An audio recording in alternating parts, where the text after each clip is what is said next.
experiências da infância têm grande impacto na vida adulta.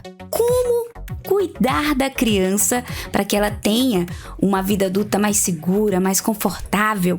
Bom, essa é uma das iniciativas do projeto Educação para a Paz, promovido no Instituto Federal do Estado de Roraima. Começa agora mais uma edição do Entrevistas DPE. Eu sou Lana Francis e convido a Lisane Ramalho, ela que é psicóloga do Instituto Federal de Roraima e idealizadora deste projeto, dessa iniciativa. Seja bem-vinda. Muito obrigada. Explica pra gente o que é esse projeto, como surgiu a ideia dele. Então, esse projeto é uma aplicação prática de um produto de mestrado, uma pesquisa, que eu pesquisei como que os estilos parentais, como que a criação de filhos impactava a saúde mental e a personalidade de adolescentes. Então, na minha pesquisa, eu queria perceber se os adolescentes foram criados de forma positiva, compassiva, consciente ou de forma autoritária e violenta. Então, minha pesquisa, 100% do meu público pesquisado foram criados de forma violenta. E isso teve um impacto enorme na personalidade e na configuração desse sujeito.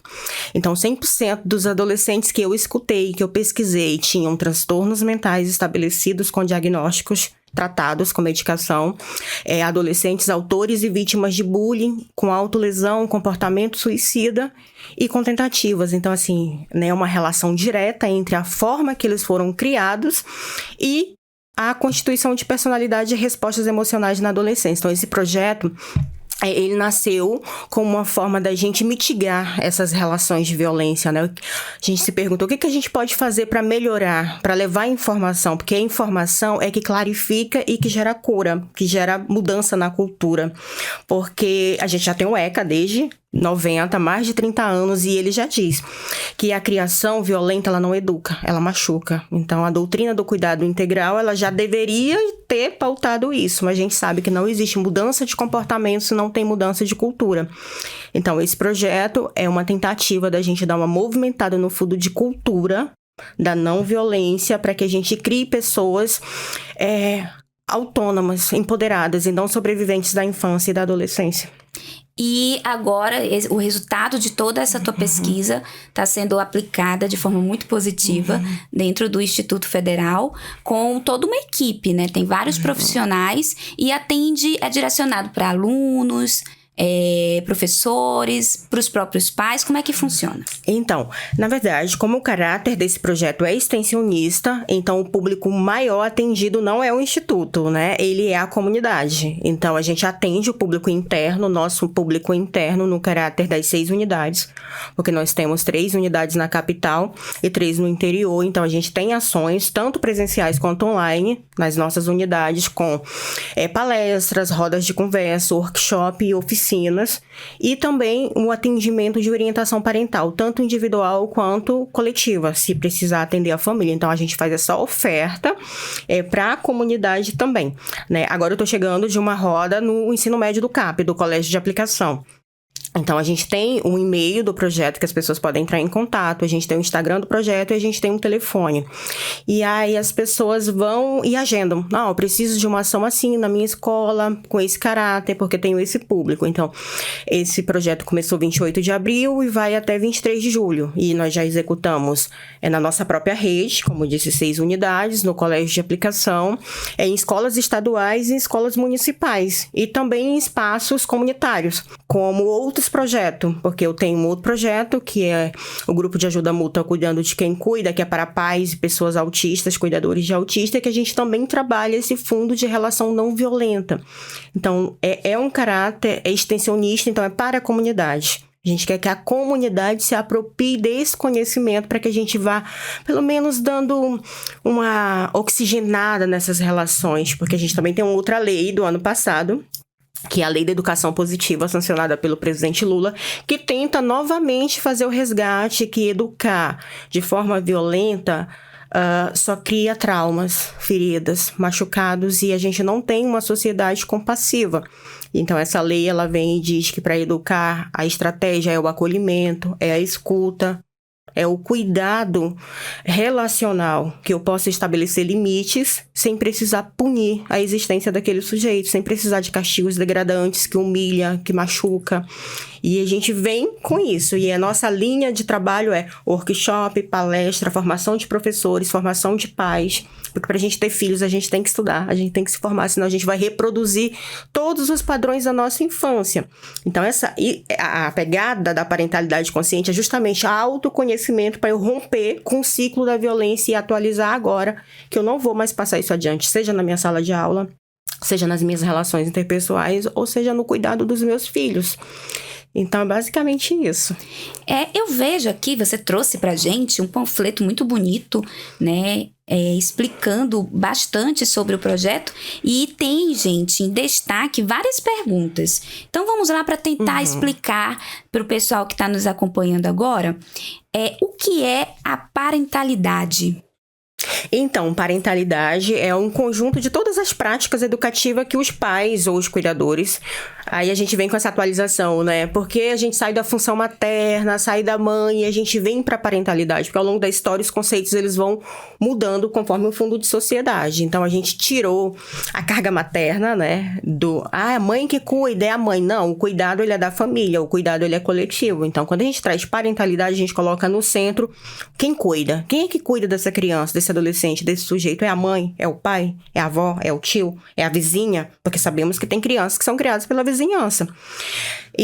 Ou é um outro, né? Quem é esse um outro? Às vezes essa criança ela é criada pela escola, porque na casa dela ela sofre um abandono. E aí a parentalidade, ela é esse conjunto de práticas, de exercícios educativos que a família acredita que são eficazes.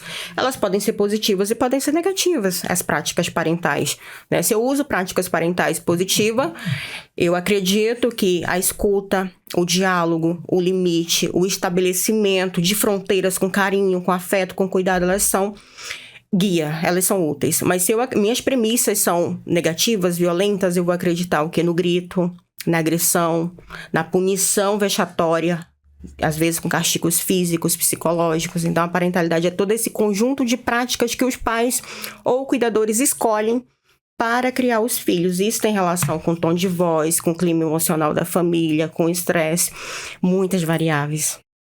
Perfeito. E o que seria, então, uma parentalidade consciente, que também está em destaque aqui? Então, a parentalidade consciente, ela já vem ampliar, né, esse conceito de o que é essa parentalidade. Então, a gente tem, ao longo da história nossa, de brasilidade, uma parentalidade autoritária, que ela é sempre reproduzida sem a gente repensar por que eu sou tão autoritário, por que eu bato no meu filho, por que eu grito, por que eu sou tão estressado, por que eu não escuto, por que eu não acolho, por que eu invalido. E isso, na literatura, Daniel Siegel trabalha muito isso, é uma parentalidade automática. Então, quando eu falo de consciência, eu desenvolver autoconhecimento para eu saber por que eu faço o que eu faço, por que eu gosto do que eu gosto, por que eu crio esse menino desse jeito e não desse outro jeito. Então, a consciência é justamente eu revisitar a minha história enquanto filho, enquanto sujeito e perceber, eu apanhei? O que apanhar gerou em mim? Trauma? Sobrevivente, e eu reavaliar se isso foi positivo ou não e tentar mudar a partir disso. Então, consciência é justamente o conhecimento, o meu conhecimento de sujeito. Por que eu sou do jeito que eu sou? Por que eu faço as coisas que eu faço? Por que eu gosto do que eu gosto? E sair do automático. Porque às vezes os pais estão tão cansados da rotina de trabalho que os filhos estão ali só como uma extensão que eles vão empurrando numa configuração muito violenta de não conseguir se conectar. E a parentalidade consciente, ela baseia no princípio do igual valor. A criança ou adolescente tem o mesmo valor que o adulto. E ter o mesmo valor não significa fazer tudo. Essa é a diferença. Não é o direito de permissividade da criança soberana. Não, a criança ela tem um valor, ela é uma pessoa, ela tem dignidade, ela precisa ser respeitada na dignidade, ela precisa ser validada no que ela está sentindo, e os pais só vão conseguir fazer isso se eles estão regulados e em paz com o que eles são. Se eles não estão, eles não vão conseguir reproduzir esse modelo. Por isso que é tão desafiador, porque pessoas machucadas machucam. E para você não machucar, você tem que se curar. E a tomada da consciência é se curar. E o outro princípio muito forte é a empatia, é a escuta, é o acolhimento, é o redirecionamento desse sujeito a partir da conexão. Eu preciso me conectar com o outro para compreender por que ele tá nessa birra, para eu poder tirar ele dessa birra. Porque se eu só vou lá e bato nessa criança, ela só vai entrar no modo de luta, fuga ou desmaiar e vai reprimir aquele comportamento. Não porque ela mudou, não porque ela aprendeu, mas porque ela ficou com medo. E medo não educa, né? Medo a gente nomeia como medo, e respeito a gente nomeia como respeito, porque ele parte da conexão. E a parentalidade consciente, ela é essa base, o autoconhecimento para que eu me entenda, me compreenda, para que eu não machuque os outros. Você traçou na sua fala já vários conselhos, posso dizer assim, até para os pais que estão nos escutando agora. A escuta ativa dos filhos, se autoconhecer. Mas o que mais a gente poderia aconselhar nesse momento e destacar, né, para os pais terem mais consciência nesse processo de educação com os filhos? Então, eu sempre parto do lugar de que, primeiro, eu preciso escutar esse pai, essa mãe, né, para não colonizar, porque é muito violento eu dizer o que essa família tem que fazer. Para eu saber o que essa família tem que fazer, eu tenho que saber quem é essa família. Qual o CEP dessa família? Ela mora onde? Qual que é o recorte de raça, de sexo, de acesso, né, a lazer, a consumo, a esporte, renda, porque senão eu vou criar só uma nova demanda. Se eu disser, mãe, pai, tem uma escutativa para o seu filho, é uma demanda. Pode não fazer sentido. Mas quando eu chego, e eu chego muito, porque eu sou psicóloga de chão de escola, do campus Boa Vista do IFE, então todos os dias eu faço manejo de crises, de ansiedade, depressão, de crises autísticas, ou de TDAH, neurodivergências no geral, e quase sempre lá no fundo, na crise, ou na crise suicida, tá a relação com a família machucada, muito machucada. E aí o que eu tenho que fazer, o que eu faço, na verdade, é chamar essa família, vem pra cá, vem pra escola, vamos conversar. O que está acontecendo? E aí o que eu vejo? Pais machucados, sofridos, que não dão conta, que não conseguem conectar com outra estratégia, porque a única estratégia que ele conhece é a violência. Aí eu entro em contato com uma mãe que sofreu a vida inteira, que apanhou da mãe, do pai, que casou para fugir da violência, entrou no relacionamento abusivo e continua sendo violentada. E aí o que ela consegue oferecer para esse filho é violência. E aí o que eu faço? Eu acolho, eu escuto e a gente vai direcionando, porque a escola é a representação do Estado que conecta com as famílias, não é que a gente tenha o saber. Saber da família também é muito importante, então a gente vai na troca. Então, assim, a orientação é buscar ajuda. Se eu estou usando uma estratégia que ela está machucando o outro, eu preciso de orientação. Onde é que eu posso buscar? É na unidade básica de saúde, é no CRAS, é no CREAS, é na defensoria? Qual é o acesso? Né? Onde é que eu posso buscar? Porque a gente precisa aprender a se educar. Né? Para ter consciência, eu tenho que me educar. E educação é acesso. Eu tenho que dar acesso. E a maioria das pessoas não consegue nem chegar nos espaços formativos. Como é que eu vou cobrar que essa pessoa não bata no filho? Perfeito. Muitas vezes a depressão, a ansiedade, a pessoa não demonstra, não tem sintomas visíveis, né? Sim. Como que um pai, um professor ou alguém próximo pode identificar que aquela pessoa está sofrendo em silêncio? Então, não é visível, mas ao mesmo tempo é visível, porque quem cuida, quem tem um sujeito e que observa esse sujeito, a família tem um sujeito, ele tá lá, ele acorda, ele dorme, ele transita, ele se alimenta, a sala de aula também, a escola também. É um espaço de transitar, são corpos que estão ali. E se eu tenho uma criança, uma adolescente que é um corpo que tem muito movimento, que tem muita energia, que comparece, e ele deixou de ter energia, de falar... Eu tenho que me atentar, tá faltando alguma coisa, tá acontecendo alguma coisa com essa pessoa. E aí a escuta, né, o interesse, a conexão, né, fulano, o que tá acontecendo? Percebi que da semana que passou, ou do mês, ou de meses, você mudou, aconteceu, eu posso te ajudar com alguma coisa? Se oferecer como um corpo junto para dar escuta. É a mesma coisa quando eu tenho uma criança, uma adolescente que é muito tímida, que é muito quieta, que é um corpo que é muito quietinho ali no ambiente, e aí de repente é um corpo ativo. Que corre, que sobe, que fala, que grita. Aconteceu alguma coisa. Mudou alguma coisa, porque ele não era assim, agora ele tá assim. E tem aqueles que vão continuar mascarando. Continua dando os sorrisos, continua vivendo uma realidade que para esconder alguma coisa. E a gente também precisa ficar atento, porque aquela pessoa que oferece muito para o ambiente e recebe pouca ajuda também é sintomático, porque o ser humano, no equilíbrio do funcionamento, porque a gente não tem esse estado ideal de felicidade, porque a vida é tensionamento, é estresse, a gente precisa lidar com isso. Mas quando está exagerado, que pode ter uma psicopatologia que precisa cuidar, é o excesso. A gente tem que ficar atento ao excesso. O excesso de ajuda, o excesso de agressividade, o excesso de tristeza, e o excesso ele é pro que transborda e pro que falta. Às vezes está faltando. Falta habilidade, falta fala, falta linguagem, falta conexão, falta empatia. E isso a gente tem que ficar atento. Perfeito. Você falou que o projeto de extensão segue até o finalzinho de julho agora. E então, qual a tua avaliação e se teve algum momento que te marcou nessa trajetória? Então, hoje mesmo eu estava fazendo muitas ponderações, porque eu conversando com a colega do projeto, falei, nossa, eu nem sei se tem tanto impacto a gente continuar com tanta esperança, porque eu só escuto violência, né? Isso me marca profundamente quando eu chego para fazer um trabalho numa escola, e eu faço muito trabalho voluntário, eu acredito na conexão, né, enquanto transformação social, então faço muito trabalho voluntário. E aí eu escuto uma criança de 9 anos que já está pensando em se matar. Por quê? Porque sofre bullying, porque quando ela chega em casa, a mãe bate, não escuta. Então, assim, a violência escancarada e naturalizada, ela me assusta e ela me marcou, porque desde 28 de abril até hoje, que é 3 de julho, nosso projeto vai até 23, roda, palestra, oficina, escuta psicológica individual, o discurso maior, as falas é de sofrimento. E é atravessado por violência, violência sexual, violência física, violência doméstica, violência de abandono, porque tem um adulto que está ali que deveria cuidar e não se responsabiliza pelo cuidado, que abandona essa criança ou esse adolescente como se ele fosse responsável por ele mesmo. Ele não é, ele é um sem informação, ele precisa do direcionamento.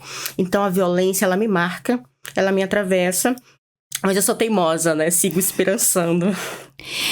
Então, falando de você como profissional, a gente percebe realmente todo o carinho que você tem por esse estudo e por essa iniciativa. Quando finalizar esse projeto de extensão, você já tem outros objetivos, outras iniciativas que você pretende colocar em prática? Então, eu já tenho outros projetos concomitantes a esse, também de extensão, né? A gente tem o programa que ele virou um programa, ficou muito grande, que é o Ajuda Mútua, que é em parceria com a UPA, o IFE em parceria com a UPA, não sei se vocês conhecem, né?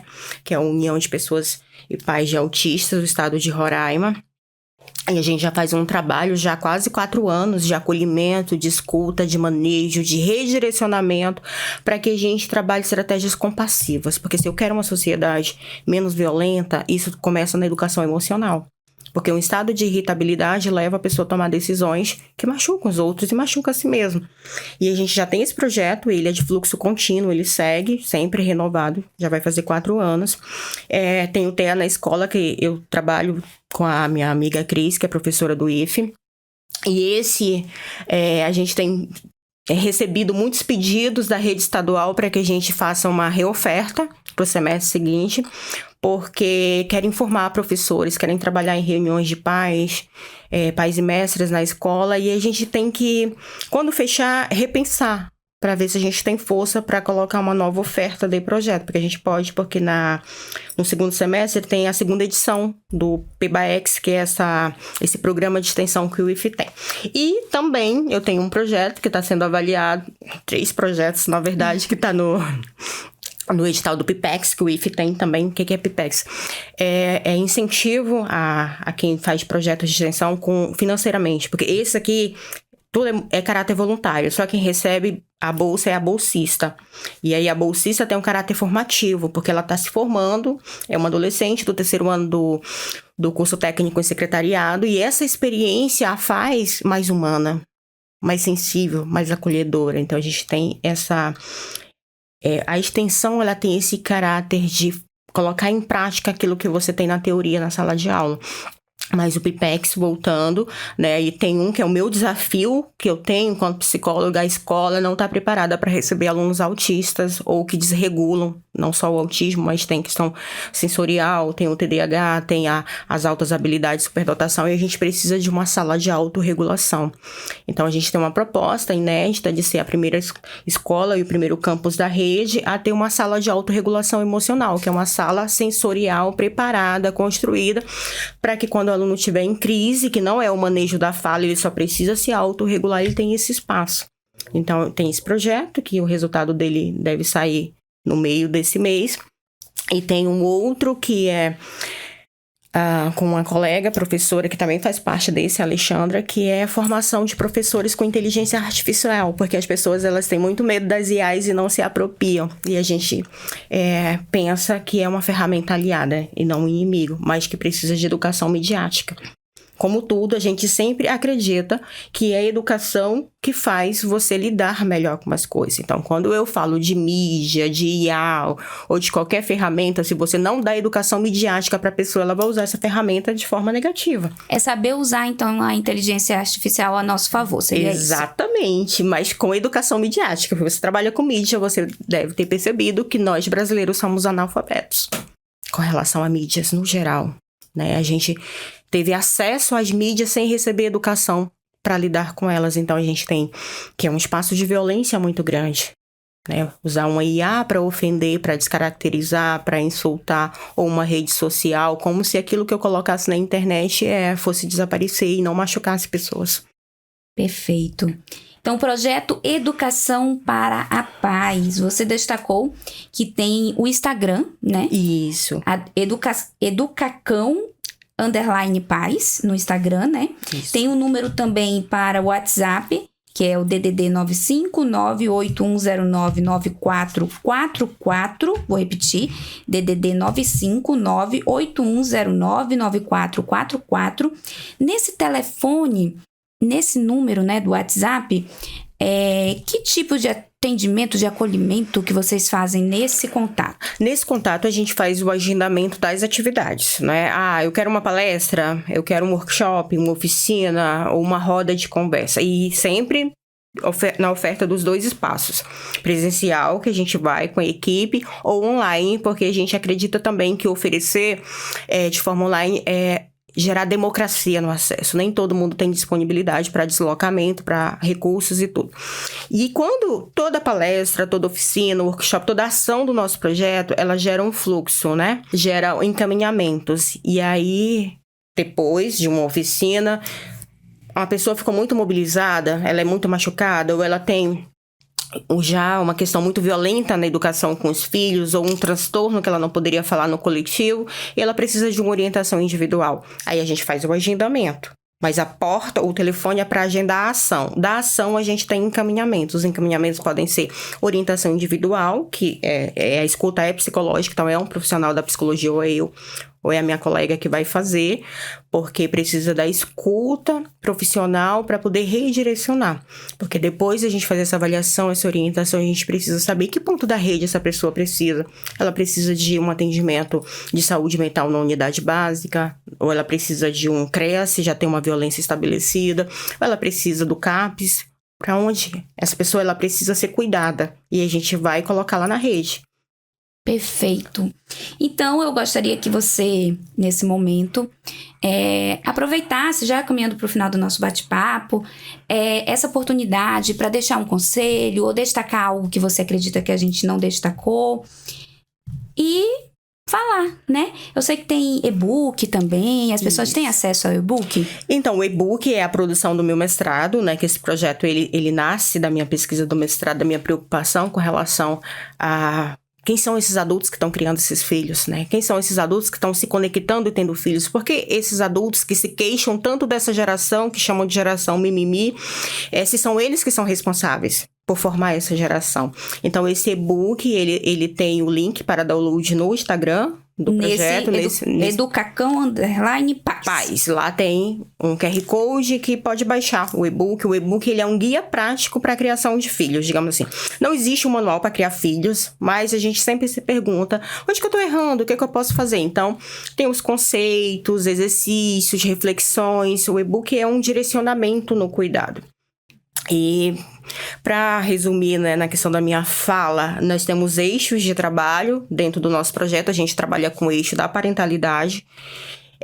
Aí entra quando é reunião de pais na escola ou de grupos comunitários que envolvem os pais. A gente tem o eixo formativo de professores, que entra a questão dos relacionamentos interpessoais, a comunicação não violenta do Marshall Rosenberg. A gente trabalha muito como estratégia de cuidado na relação, a CNV, e a inteligência emocional é um outro eixo que a gente trabalha, e a saúde mental. E aí eu queria deixar o meu recado que me assustou muito na escuta, é a saúde mental do homem, né? Os homens não cuidam muito. E recentemente eu fiz um curso da Fiocruz sobre o feminicídio e sobre as questões de saúde mental do homem, e a estratégia de cuidado que o homem usa é o álcool, é a droga. Então isso é muito assustador, porque isso potencializa, de novo, um fundo violento de sociedade, onde as crianças, os adolescentes e as mulheres são as maiores vítimas desse não cuidado, porque tem todo um fundo sócio-histórico-cultural de construção do que são as masculinidades. E o convite, né, para que a gente entenda que cuidar de si é criar uma sociedade mais sustentável, menos violenta, mais coletiva no cuidado. Isso que você falou agora, eu lembrei de uma iniciativa da Defensoria Pública, que, se eu não me engano, o nome é Conversa na Obra, que leva justamente o psicólogo da Defensoria Especializada da Mulher, em locais que tem maioria homens trabalhando, para orientar. E na fala do psicólogo da Defensoria Especializada, o Ed Luiz, ele destacou muito isso, justamente da questão da bebida alcoólica, que muitos homens procuram, né, no final do trabalho, no expediente, na sexta-feira, como uma forma de relaxar, né? E o relato de muitas mulheres que chegam na especializada da mulher falando que ele é um ótimo marido, mas quando bebe. Então, toda essa orientação é uma iniciativa muito bacana da Defensoria, entre tantas outras, né? Sim. Aí você falou e eu lembrei nesse momento. Eu gostaria de te parabenizar por essa iniciativa, pela tua pesquisa, pela ação de ser voluntária em algo que é uma semente que é plantada numa criança, que pode nascer ali um fruto gigantesco. Então, parabéns e obrigada por estar aqui com a gente, compartilhando o teu conhecimento e a tua experiência. Obrigada. Eu que agradeço. Muito bem, gente! Olha só, hoje nós conversamos e conhecemos um pouco mais sobre o projeto Educação para a Paz, para promover diálogo e não violência, uma iniciativa em parceria com o Instituto Federal do Estado de Roraima. A minha conversa foi com a Lisane Ramalho, ela que é psicóloga do Instituto Federal de Roraima. Bom, se você chegou até aqui, é porque você gosta de acompanhar assuntos de interesse público. Então não deixe de nos escutar pelo Deezer, YouTube ou Spotify. Eu sou Lana Francis e até a próxima. Tchau, tchau!